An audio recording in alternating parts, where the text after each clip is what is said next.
எல்லோருக்கும் வணக்கம். இது உங்கள் study with Dharshini YouTube channel. நம்ம இந்த வீடியோவில் ஜனவரி 12ஆம் தேதிக்கான கரண்ட் அஃபேர் பார்க்க போகிறோம். இன்றைக்கான கரண்ட் அஃபேர்ஸ் பார்க்கறதுக்கு முன்னாடி நம்ம டெலிகிராம் சேனலில் daily current affairs test connect பண்ணிட்டு வரோம். நீங்கள் என்ன ஜாயின் பண்ணலன்னா டிஸ்கிரிப்ஷனில் டெலிகிராம் லிங்க் கொடுக்குறோம், ஜாயின் பண்ணிக்கோங்க. லிங்க் ஓப்பன் ஆகலைன்னா டெலிகிராம் ஆப் ஓப்பன் பண்ணி நம்ம channel name study with Dharshini அப்படின்னு சர்ச் பண்ணி ஜாயின் பண்ணிக்கோங்க. முதல் கேள்வி, நாட்டின் தூய்மையான நகரமாக எந்த நகரம் தேர்வு செய்யப்பட்டுள்ளது? Answer option D, B and C. So Indore மற்றும் சூரத் இந்த ரெண்டு நகரங்கள் தான் நாட்டின் தூய்மையான நகரமாக இப்போ தேர்வு செய்யப்பட்டிருக்கு. கவனிங்க, இப்போ சமீபத்தில் 2023ஆம் ஆண்டுக்கான தூய்மை நகரங்களுக்கான விருதுகள் வழங்கப்பட்டிருக்கு. இந்த விருதுகளை குடியரசுத் தலைவர் திரௌபதி முர்மு அவர்கள் வழங்கியிருக்காங்க. ஸோ இப்போ 2023ஆம் ஆண்டுக்கான நாட்டின் தூய்மையான நகரமாக 2 நகரங்கள் தேர்வாயிருக்கு. அந்த 2 நகரங்கள் என்னென்ன அப்படின்னா இந்தூர், சூரத். ஸோ இந்தூர் நம்ம நாட்டோட தூய்மையான நகரமாக தேர்ந்தெடுக்கப்படுவது இது 7வது முறை. இந்தூர் மத்திய பிரதேச மாநிலத்தில் இருக்கக்கூடிய ஒரு நகரம். அடுத்து சூரத் முதலிடத்தை பிடிச்சிருக்கு. சூரத் குஜராத் மாநிலத்தின் நகரம். ஸோ தூய்மை நகரங்கள் பட்டியலில் இந்தூரும் சூரத்தும் முதலிடத்தை பிடிச்சிருக்கு. அடுத்து 3வது இடத்துல நவி மும்பை, மகாராஷ்டிரா மாநிலத்தின் நவி மும்பை இந்த தூய்மை நகரங்கள் வரிசையில் 3வது இடத்தை பிடிச்சிருக்கு. ஆந்திர பிரதேசத்தோட விசாகப்பட்டினம் 4வது இடத்தை பிடிச்சிருக்கு. நெக்ஸ்ட் பார்த்தீங்கன்னா 1 லட்சத்துக்கும் குறைவான மக்கள் தொகை கொண்ட நகரங்களில் தூய்மையான நகரமாக மகாராஷ்டிராவின் சாஸ்வத் நகரம் தேர்வு செய்யப்பட்டிருக்கு. அடுத்து 2வது இடத்தை பிடித்த நகரம் எதுனா சத்தீஸ்கர் மாநிலத்தின் பதான் நகரம். அடுத்து மகாராஷ்டிரா மாநிலத்தின் லோனாவாலா நகரம் 3வது இடத்தை பிடிச்சிருக்கு. தூய்மையான கண்டோன்மெண்ட் வாரியமாக மத்திய பிரதேச மாநிலத்தின் மோவ் கண்டோன்மெண்ட் தேர்வு செய்யப்பட்டிருக்கு. அடுத்து மாநிலங்கள், தூய்மையான மாநிலங்கள் பட்டியலில் மகாராஷ்டிரா மாநிலம் முதலிடத்தை பிடிச்சிருக்கு. மத்திய பிரதேசம் 2வது இடத்தை பிடிச்சிருக்கு. சத்தீஸ்கர் 3வது இடத்தை பிடிச்சிருக்கு. நம்ம தமிழ்நாடு 10வது இடத்துல இருக்கு. தூய்மை நகரங்கள் பட்டியலில் தமிழ்நாடு 10வது இடத்துல இருக்கு. 2வது கேள்வி, 2024ஆம் ஆண்டுக்கான யுனெஸ்கோவின் உலக பாரம்பரிய குழுவின் 46வது அமர்விற்கு எந்த நாடு தலைமையேற்கிறது? Answer option A, India. So இந்த ஆண்டுக்கான யுனெஸ்கோவின் உலக பாரம்பரிய குழுவின் 46வது அமர்வுக்கு நம்ம இந்தியா தான் தலைமையேற்குது. India to chair and host UNESCO's world heritage committee in July 2024. கவனிங்க, யுனெஸ்கோ அப்படிங்கிறதோட ஃபுல் ஃபார்ம் என்ன அப்படின்னா united nations educational, scientific and cultural organisation. அதாவது ஐக்கிய நாடுகளின் கல்வி, அறிவியல் மற்றும் கலாச்சார அமைப்பு. இப்போ யுனெஸ்கோவின் உலக பாரம்பரிய குழுவின் 46வது அமர்வுக்கு பார்த்தீங்கன்னா நம்ம இந்தியா தான் தலைமை இருக்குது. ஸோ இந்த 46வது அமர்வு பார்த்தீங்கன்னா இப்போ ஜூலை மாதம் 21ஆம் தேதியிலேருந்து 31ஆம் தேதி வரைக்கும் புதுதில்லியில் நம்ம இந்தியா தலைமையில் நடைபெற இருக்கு. ஸோ இந்த மாதிரி யுனெஸ்கோவோட உலக பாரம்பரிய குழுவோட அமர்வுக்கு நம்ம இந்தியா தலைமை இருக்கிறது இதுதான் முதன்முறை. அடுத்து யுனெஸ்கோ பற்றி பார்க்கலாம். யுனெஸ்கோ 1945ஆம் ஆண்டு நவம்பர் 16ஆம் தேதி தொடங்கப்பட்டிருக்கு. இதோடைய டைரக்டர் ஜெனரலாக இருப்பவர் யாருன்னா ஆட்ரி அசோலே. அடுத்த தலைமையகம், ஹெட் குவார்ட்டர் எங்கே இருக்குது அப்படின்னா பிரான்ஸ் நாட்டின் பாரிஸில் இருக்கு. 3வது கேள்வி, நெய்தல் மீட்சி இயக்கம் எந்த மாநிலத்தில் தொடங்கப்பட்டுள்ளது? Answer option A, Tamil Nadu. So நம்ம தமிழகத்தில் தான் நெய்தல் மீட்சி இயக்கமானது தொடங்கப்பட்டிருக்கு. நெய்தல் மீட்சி இயக்கம் ஸோ பார்த்தீங்கன்னா இப்போது கடலோர வளங்களை மீட்டெடுத்து அதை பாதுகாக்கிறதுக்காக நெய்தல் மீட்சி இயக்கத்தை தமிழக அரசு தொடங்கியிருக்கு. இதன்படி தமிழகத்தில் இருக்கக்கூடிய 14 கடலோர மாவட்டங்களில் 1076 கிலோமீட்டர் தூரத்தை மையமாக கொண்டு அடுத்த 5 ஆண்டுகளில் உலக வங்கியோட நிதியுதவியோட இந்த நெய்தல் மீட்சி இயக்கமானது செயல்படுத்தப்பட இருக்கு. நெக்ஸ்ட், இந்த நெய்தல் மீட்சி இயக்கத்துடைய முக்கியமான 4 கருப்பொருட்கள் என்னென்ன அப்படின்னு சொல்லிட்டு பார்க்கலாம். ஸோ கடற்கரையோர சமூகங்களோட வாழ்வாதாரத்தை மேம்படுத்துறது, அவங்களுக்கு பாதுகாப்பு அளிக்கிறது, பல்லுயிர் பெருக்கம் மற்றும் கடலோர பகுதிகளில் மாசு கட்டுப்பாட்டை மேம்படுத்துறது. ஸோ இதெல்லாம் தான் நெய்தல் மீட்சி இயக்கத்துடைய 4 முக்கிய கருப்பொருட்கள்.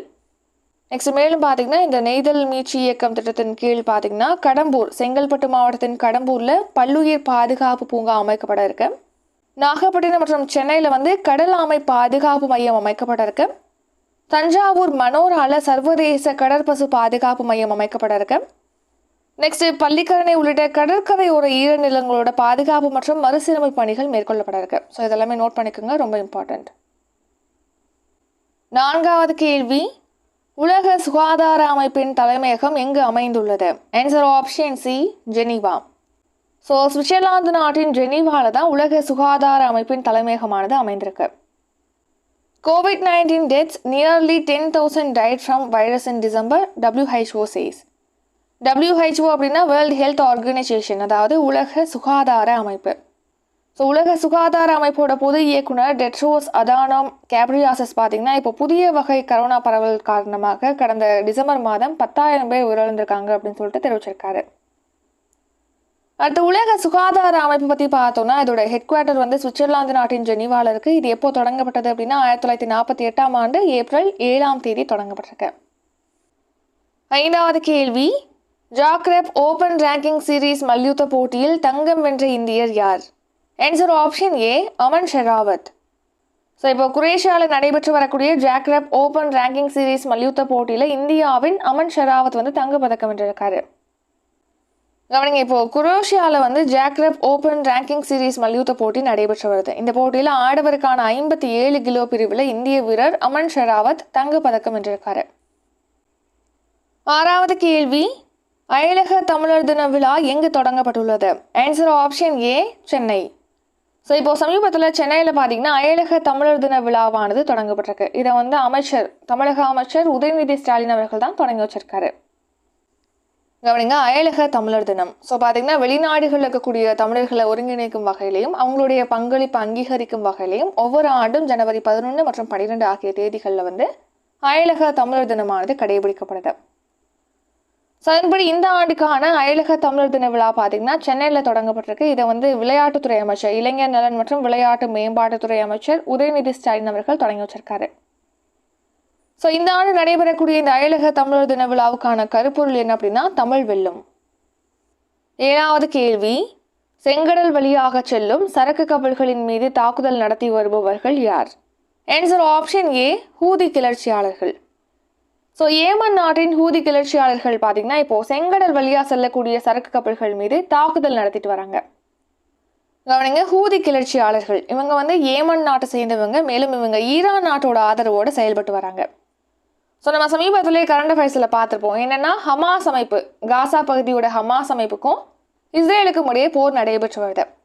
ஸோ இந்த போரில் ஹமாஸ் அமைப்புக்கு ஆதரவு தெரிவிக்கும் வகையில் செங்கடல் வழியாக பயணிக்கக்கூடிய சரக்கு கப்பல்கள் மீது இந்த ஹூதி கிளர்ச்சியாளர்கள் தாக்குதல் நடத்திட்டு வராங்க. ஸோ ஃபஸ்ட்டு வந்து இந்த செங்கடல் வழியாக பயணித்த கேலக்ஸி லீடர் அப்படிங்கிற சரக்கு கப்பல் மீது இந்த ஹூதி கிளர்ச்சியாளர்கள் தாக்குதல் நடத்தினாங்க. அதை தொடர்ந்து பார்த்தீங்கன்னா இஸ்ரேலுக்கு செல்லக்கூடிய அல்லது இஸ்ரேலேருந்து வரக்கூடிய சரக்கு கப்பல்கள் மீது தாக்குதல் அடிக்கடி நடத்திட்டு வராங்க. இது வரைக்கும் 24க்கும் மேற்பட்ட சரக்கு கப்பல்கள் மீது இந்த ஹூதி கிளர்ச்சியாளர்கள் தாக்குதல் நடத்தியிருக்காங்க.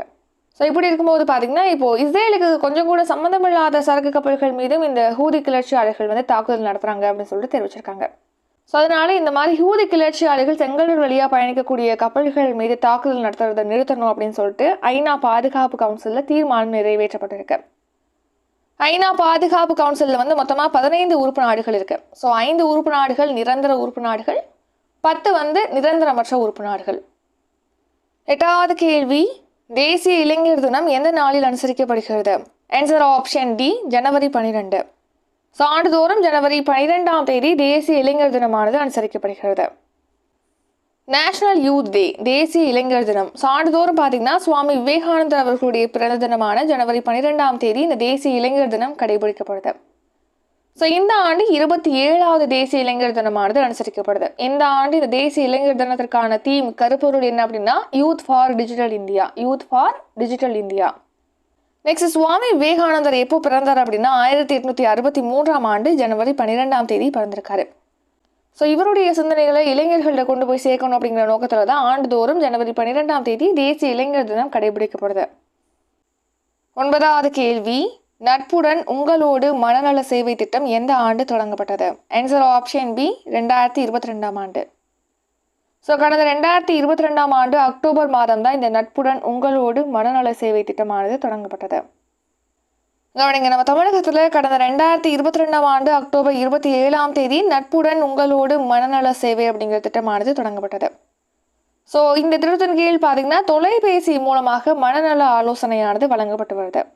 ஸோ இது வரைக்கும் இந்த நட்புடன் உங்களோடு மனநல சேவை திட்டத்தின் கீழ் 40,000க்கும் மேற்பட்டவங்களுக்கு மனநல ஆலோசனை வழங்கப்பட்டிருக்கு அப்படின்னு சொல்லிட்டு தெரிவிச்சிருக்காங்க. 10வது கேள்வி, தேசிய சாலை பாதுகாப்பு வாரம் எப்போது அனுசரிக்கப்படுகிறது? ஆன்சர் ஆப்ஷன் பி ஜனவரி 11 முதல் 17. ஸோ ஜனவரி 11ஆம் தேதியிலிருந்து 17ஆம் தேதி வரைக்கும் தேசிய சாலை பாதுகாப்பு வாரமானது அனுசரிக்கப்படுகிறது. நேஷனல் ரோட் சேஃப்டி டே, தேசிய சாலை பாதுகாப்பு வாரம். சாலை பாதுகாப்போட முக்கியத்துவம் குறித்த விழிப்புணர்வை மக்களிடையே ஏற்படுத்துறதுக்காக ஜனவரி 11லேருந்து 17ஆம் தேதி வரைக்கும் தேசிய சாலை பாதுகாப்பு வாரம் அனுசரிக்கப்படுகிறது. Short news. கவனிங்க, இலவச கட்டாய கல்வி உரிமை சட்டம் 2009 சட்டத்தின்படி பார்த்தீங்கன்னா ஒவ்வொரு அரசு பள்ளியிலையும் 20 உறுப்பினர்களை கொண்ட பள்ளி மேலாண்மை குழுவானது அமைக்கப்பட வேண்டும்.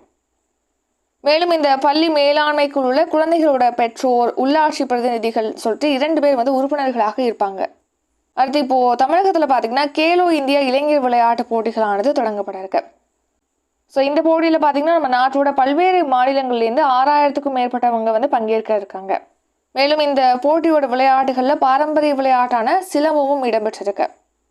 அடுத்து இந்தோனேஷியாவில் நடைபெறக்கூடிய ஆசிய ஒலிம்பிக் தகுதி சுற்று துப்பாக்கி சுடுதல் போட்டியில் இந்தியாவின் ரிதம் சங்வான் வெண்கல பதக்கம் வென்றிருக்காரு. மேலும் இதன் மூலமாக பாரிஸ் ஒலிம்பிக் போட்டிக்கும் இவர் தகுதி பெற்றிருக்காரு. ரிவிஷன்.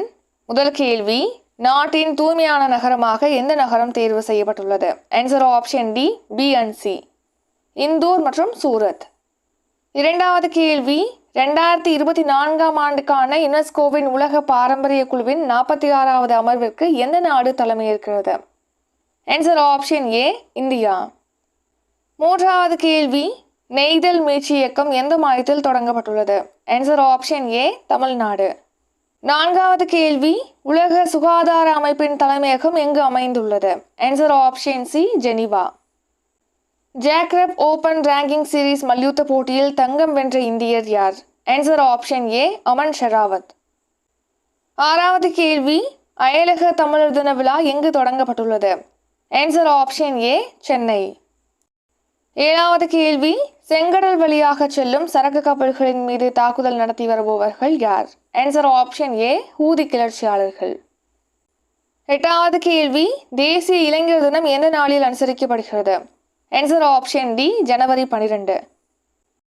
ஒன்பதாவது கேள்வி, நட்புடன் உங்களோடு மனநல சேவை திட்டம் எந்த ஆண்டு தொடங்கப்பட்டது? ஆன்சர் ஆப்ஷன் பி, 2022ஆம் ஆண்டு. 10வது கேள்வி, தேசிய சாலை பாதுகாப்பு வாரம் எப்போது அனுசரிக்கப்படுகிறது? ஆன்சர் ஆப்ஷன் பி, ஜனவரி 11 முதல் 17ஆம் தேதி வரை. இத்துடன் இன்றைக்கான கரண்ட் அஃபேர்ஸ் வீடியோ நிறைவடைகிறது. இந்த வீடியோ உங்களுக்கு பிடிச்சிருந்தா லைக் பண்ணுங்க, ஷேர் பண்ணுங்க. நம்ம சேனலை நீங்கள் இன்னும் சப்ஸ்கிரைப் பண்ணலன்னா மறக்காம சப்ஸ்கிரைப் பண்ணிக்கோங்க. நன்றி, வணக்கம்.